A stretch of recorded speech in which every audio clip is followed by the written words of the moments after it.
Yeah, beautiful. Okay. And because I can trim it, I'm not worried at all. That's right, yeah. Hi friends, Jim Freeman here from the JP Freeman team. I'm here today with Zach and Sarah. Sarah is the pretty redheaded lady. And I worked with Zach and Sarah recently to move into their new home here in Bremerton. And we're sitting in amongst doors on the floor being painted and new plants and Yes. you know, all kinds of things Yes. going on, which is, you know, common for people who move into a nice new home. And this is a nice home for you. It is. Yeah, you know, I'm this, really happy with that. we're here in Bremerton. We're actually in the Net, and this home has a lot of square footage. It's a 1.5 story home with a basement, and you can't quite see it. You that are looking, but out behind us we can see the Sinclair Inlet in downtown Bremerton, and we have a deck right over here where you can eat your breakfast and look at the submarines coming into the base. But we're here today to talk to Zach and Sarah, hear a little bit about their experience as first-time home buyers and what they had to go through to get their home and how they're enjoying it now. So let's start with Zach. What do you do? Who are you? Where do you come from? Yeah, gosh, first time home buyers, that still sounds scary. Mm-hmm. Yeah, my name is Zach. I am a graphic designer, formerly from Seattle graphic designer, but now a proud Minette homeowner with Sarah here. Me and Sarah are, maybe you can introduce yourself too, and we can. Yeah, so I'm Sarah. I've been a nanny in Seattle for about 4 years now. I've kind of come and gone from Seattle for a couple years, but I met Zach here 2 years ago, and we managed to work on a pathway to owning both of our first homes. So it was quite the lengthy process. I moved into his parents' basement Where I was living. Yeah. Which is still enjoyable to say out loud. But, you know, the housing market is very competitive still, even with these high interest rates. And it was a very viable path forward to be able to save enough money, and nothing allows you to focus on getting out of your parents' basement, like living in your parents' basement. It's But also with the rent in Yeah. Seattle, I mean, when I met Zach, I was paying $1,300 a month for a 500 square foot one bedroom. And the one bedroom was extremely small apartment, and $1,300 can be easily put towards a mortgage. And so when we met each other and it sort of evolved, it was trying to work towards this ultimate goal together. Yeah. And I mean, both of us have good jobs, but it's still, even with good jobs, even both those things combined, it's, we had to make quite a few sacrifices to be able to put ourselves in a position to get in a place like this, get into this house. Thankfully, one of my friends that I sail with in Seattle, his real estate agent was Jim here, and so he was able to introduce me to Jim, who obviously is extremely familiar with the area and the whole process. So that was kind of a game changer for us, because we had a real estate agent down in Tacoma that we were working with and looking there. We had a real estate agent up in Port Angeles. We were looking there. She was terrible, by the way. Yeah, she was not as excited about helping us. I'll put it that way. But that relationship, it became really clear how important that was.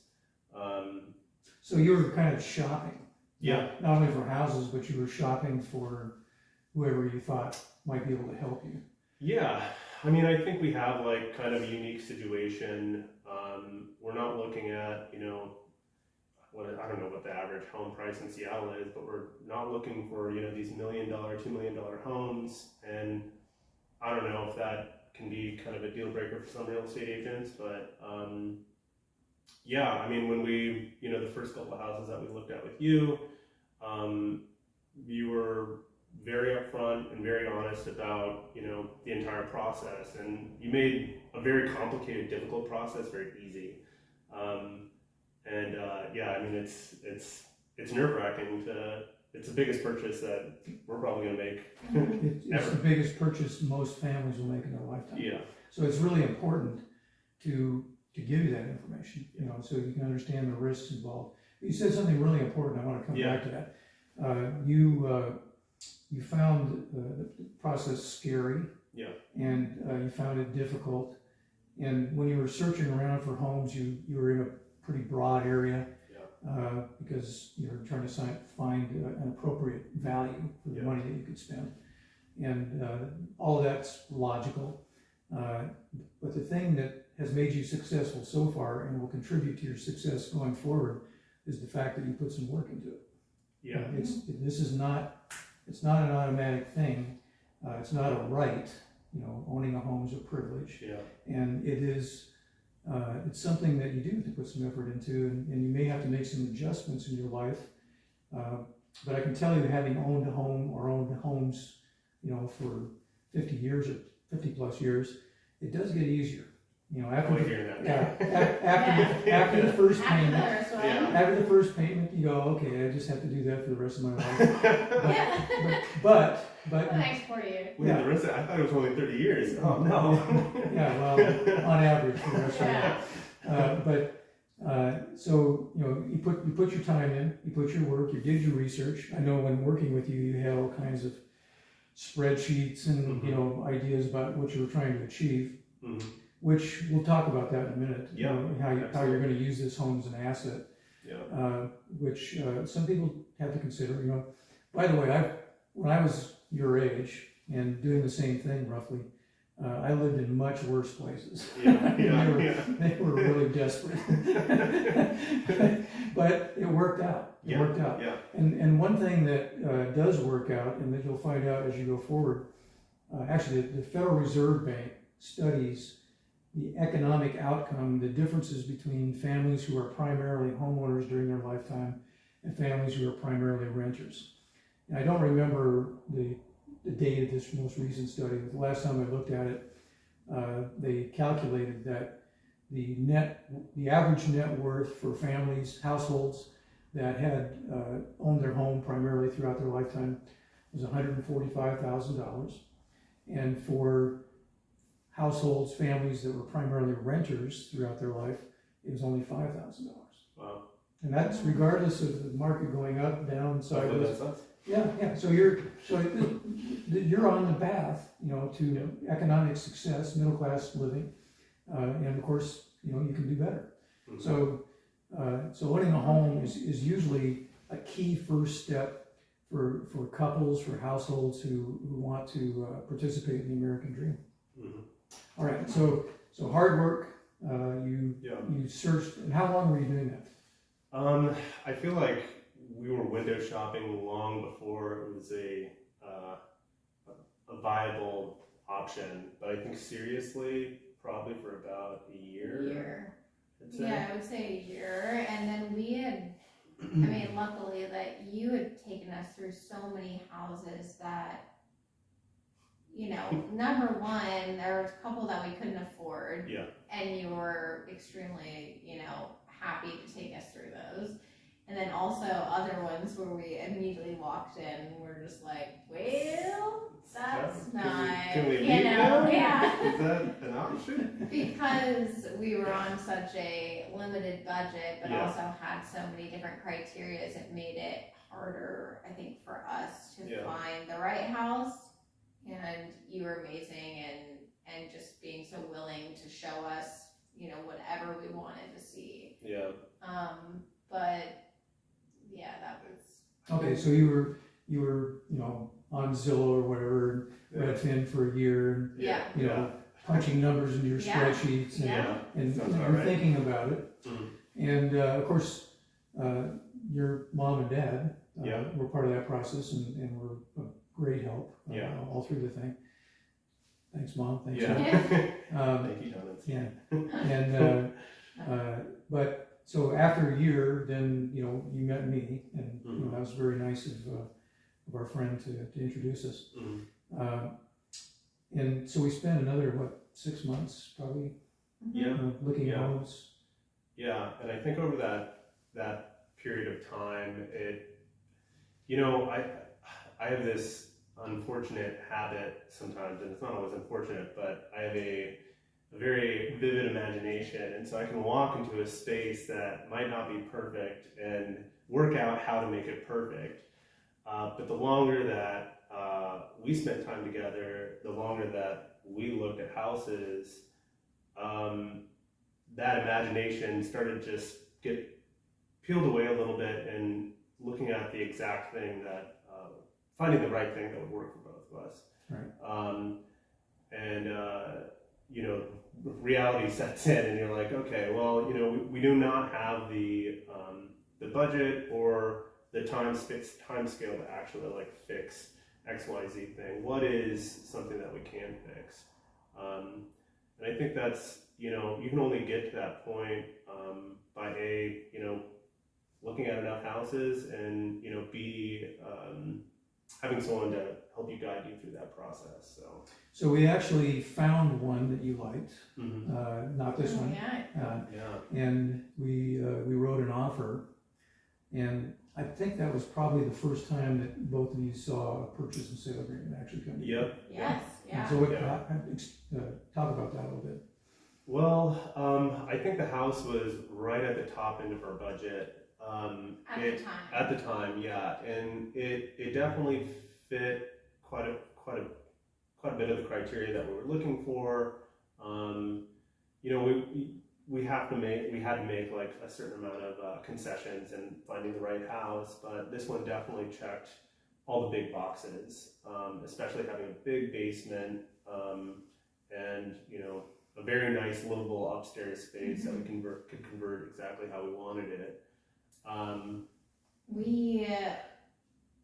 We put in an offer at kind of our max rate. Is that, we were. Yeah, it was at the top end of it, and there was competition. We were really hesitant in the beginning to even make an offer, but in this market, it just seems to be the way. You just need to if you like something, you need to kind of go for it, and that's kind of how we felt with that house. Yeah, can't win if you don't play. So we had to get in there and put our best foot forward. And there's a little bit of back and forth with, I guess, the listing agent and you as far as creeping up a little bit higher, and it just ultimately got at the very top end of our comfort zone with how much we could afford, and also we didn't feel like it was worth it.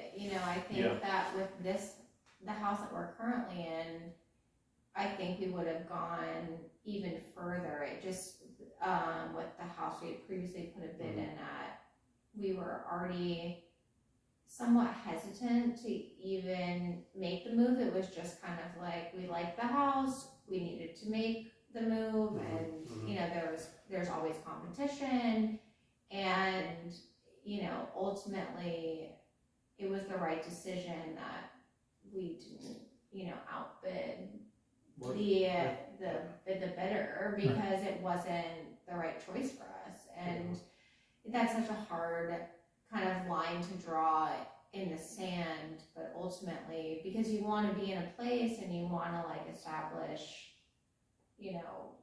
if you've been looking for houses for a long time, but ultimately waiting it out ended up helping us in the long run. And so ironically, we missed out on that house, but I guess the offer that they did have, there was some kind of issue, and they even came back to us. Right. Actually, what I remember, there were 4 or 5 offers in that home. Oh, wow. When you made those offers. Yeah. Which is not typical of the market today. Right. But it was back then, 4 or 5 months ago. Yeah. And so, in addition to the price, there's also other elements involved in the transaction. And in this case, a typical purchase and sale agreement is going to be 30 pages. And it's going to have all kinds of addenda and, stuff going on. And other documents that you put together, including your love letter that you put together. Yeah. And, just, I guess, from my point of view, it's important to establish rapport and good communication with the listing broker if I'm representing buyers, and to try to really dig a little deeper into the motivations of the seller and what's going on in the mechanics. And that particular broker was willing to do that with me. Yeah. She was willing to communicate with me. And that helped. And so I was able to give you feedback that as we were going through the process of competition to try to win the offer, we were able to do things that weren't necessarily the price. Yeah. And we actually came in second. Yeah. Nobody remembers second place, but but we were there. And then the first deal fell through, and then we were contacted by the listing broker asking if he wanted to step into first position, and he decided not to. Yeah. And I don't know exactly why. Well, it doesn't matter to me. Yeah. But well, I was just gonna say, I mean, it's interesting because you start looking at a house, you consider putting in an offer, that imagination starts, okay, we're gonna put this here, like, oh, it'd be really nice to do that over there, great. You start like essentially placing yourself in the house and like your life in this house that you're looking at buying. Right. So it makes it really hard to kind of like walk away from that. And, ultimately, I guess price and, competition forced us to walk away from it. But when we got that second offer, we started looking harder at, the numbers behind everything. We were like, you know what? Like, the romance of like thinking about myself in this house is one thing, but it can kind of blind you. And so we're like, okay, like the numbers. That doesn't make sense. You know what? We're going to pass. Well, and you had to go through that experience to learn what you call the numbers. Yeah. Because, there's the purchase price, Yeah. which everybody focuses on.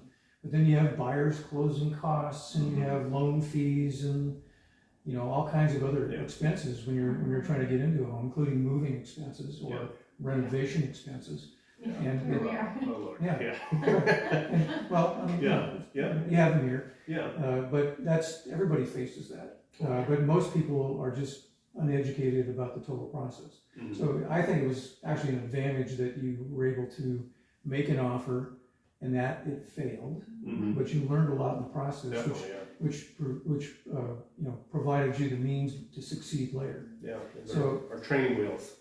Yeah. So a few months later, we continued to look. You guys are still living in the basement, and Sarah came over. It was a couple months ago now. Yeah. 3 months maybe. Yeah. And we found this place. And speaking just for me, I said, "This is it." Yeah.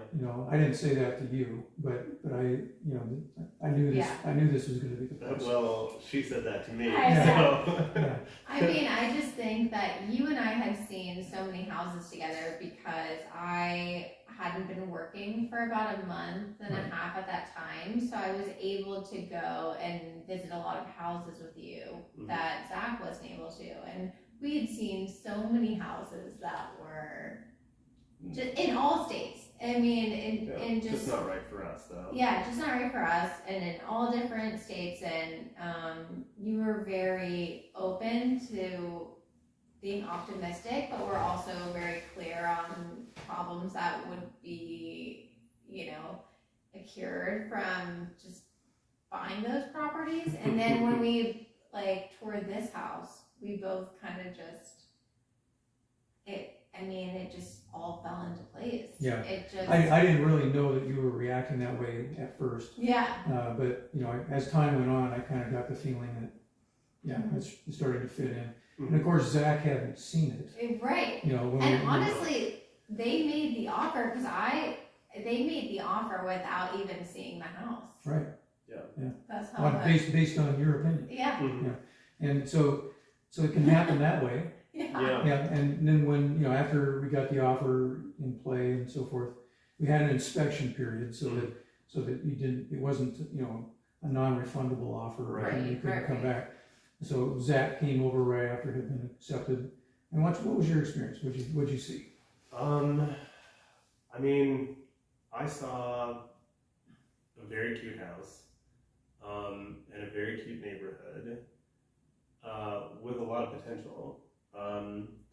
And I mean, we had talked about it enough. I'd seen, obviously, like, I think there was one of those like 3D views of the house that you can kind of zoom in and around on the internet, on the listing.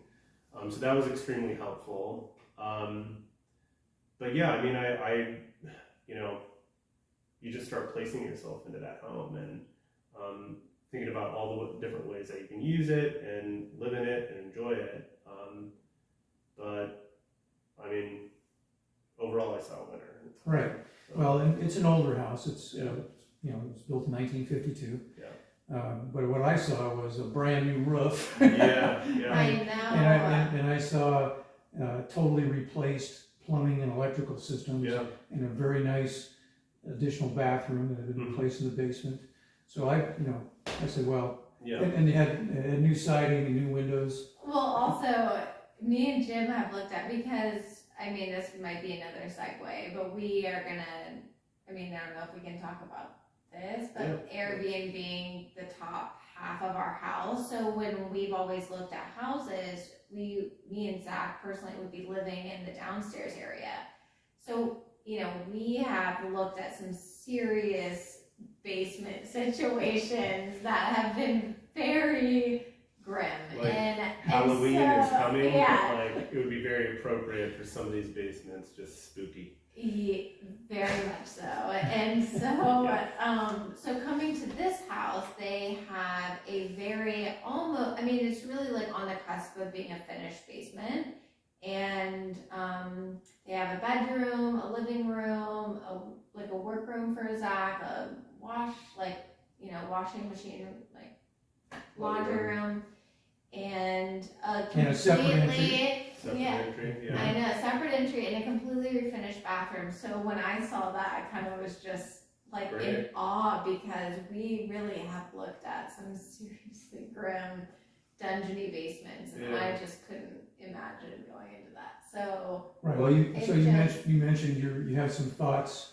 Now you're now facing a payment that you weren't facing before. Mm-hmm. Yeah. You had to pay some rent in various places you lived at, but so you're both employed, and you qualified for your loan, everything was fine. Yeah. And but you've actually constructed, prior to buying a home, a plan for reducing the risk of making the payment, and for possibly increasing your income. I kind of feel like you're going to progress in your careers, both of you, and the payment's going to look smaller and smaller as time goes on. Yeah. And you'll get to live in the upstairs portion. Yeah, But- I would like that. I hope, yeah. But in the meantime, this particular home, and I think the neighborhood, lend itself to your plan. So what was your plan? Yeah. I mean, just, kind of going back on some of the things that Sarah was saying about the basement, like, we have this pretty long shopping list of needs, and they're not wants, they're actual needs to be able to execute on this plan. We do need that separate entrance in the basement. We do need a different bathroom. We need segmented living space, a living room, bedroom. The upstairs needs to have certain aesthetic qualities. Obviously, it needs to have multiple bedrooms.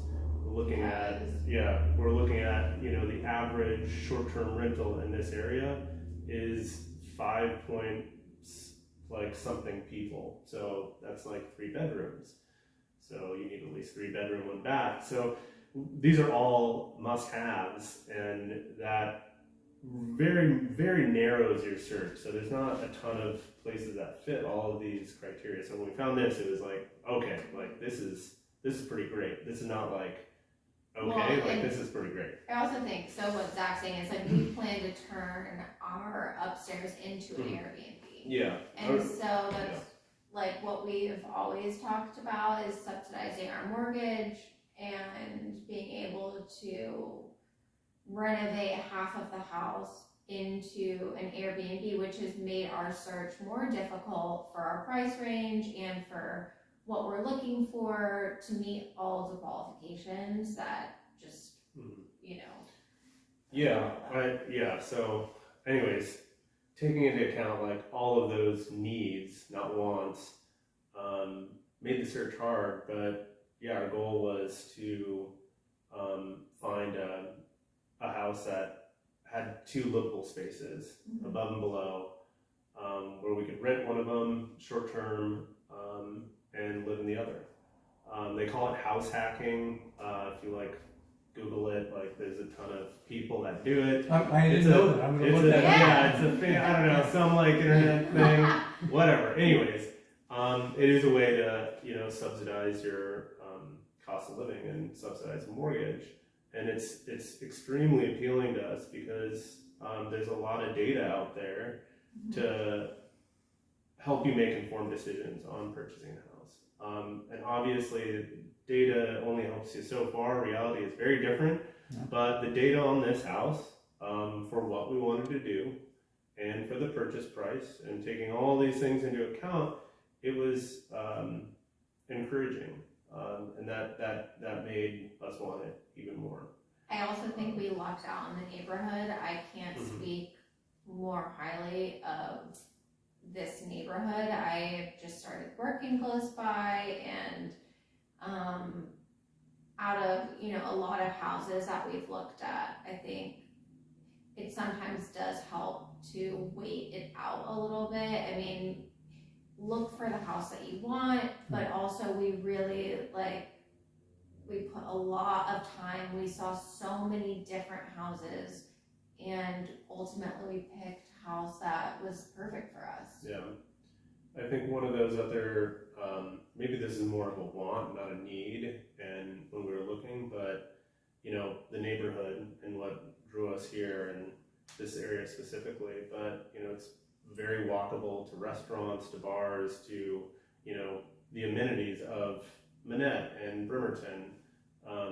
Not that things are super far apart in Bremerton, but from a short-term renter standpoint, we travel around Washington State, and that's typically where we stay, in Airbnb. We look at those maps, we see how far it is from X, Y, and Z things, so that can make a huge difference as far as getting people to actually rent your space, and this house had it. So right now, we are living in the basement again. We just moved from basement to basement essentially, but that's because they're working on the Yeah, we're refinishing the floors. Yeah. So right now we're trying to bring the rentable space upstairs up to a standard where we'd be able to list it and see if we can, I guess make some money. Yeah, make some money. Sure. Yeah. So and so you're having fun. Sarah here's got paint all over her arms. I do. And Zach has got his work hat on. That's He's right. ready to go. I'm serious. They do get to eat in the kitchen temporarily. That's But it's a nice kitchen. Yeah, I miss that. This is really, from my experience in the many homes that I've renovated myself or things that I've built, this is fun. Yeah. And you're going to look back on it and remember it's a really fun time. And the thing that I like about working on houses and working together is that you create value, and you improve your life, and you improve the neighborhood. Yeah. And this is not only valuable for you, but it's valuable for the neighborhood to have people like you move in and do this sort of thing. So, all right. So hard work, keep at it. Yeah. Don't freak out, when it happens. And then just have a plan, and then carry that plan out as you're going forward. And people who do that can do this. Yeah. I don't know if it's something to mention, but we really couldn't afford this house, and we put in an offer anyways with a love letter. And the list price. Yeah. Yeah, I see. Okay, yeah. Yeah, we couldn't afford the list. Sorry, I didn't understand that. Oh, sorry. yeah, we couldn't really afford the list price, but it is something that we really wanted. And, you know, with the advice of you is like, you don't know if you don't try. And so we ended up getting this house for a price that we could afford just because we tried. So I would say there is something to be said for, even if it's a little bit out of your range, just, you just never know. I mean, and really that's your advice. It's like, you just don't know if you don't try. And, so we got this house for a price that we could afford when the listing price was something that it was out of our price range. Yeah. So there's something to be said for just going for it. Well, home prices will go up, home prices will go down, but over a long period of time, if you live here for 30 years and pay that loan off, this home will be worth a lot more than you paid for it. Yeah. In 30 years. Now, there may be times in the future when it'll be worth less, but the main thing is you have a plan, not only to enhance your careers and improve your income, but the house itself provides you with the means by which you can increase your income. So that's kind of a backup plan for you. That's what I really like about it. Yeah. Okay, well, thanks for chatting with me and Yeah. going through. Always. Our Yeah. pleasure. And so anybody that's watching this, you can do it too. And with the right amount of preparation and work, and maybe help from some friends and family, it can happen for you too. So thanks very much, and Yeah. we wave goodbye at the Bye, audience. guys. Thank you.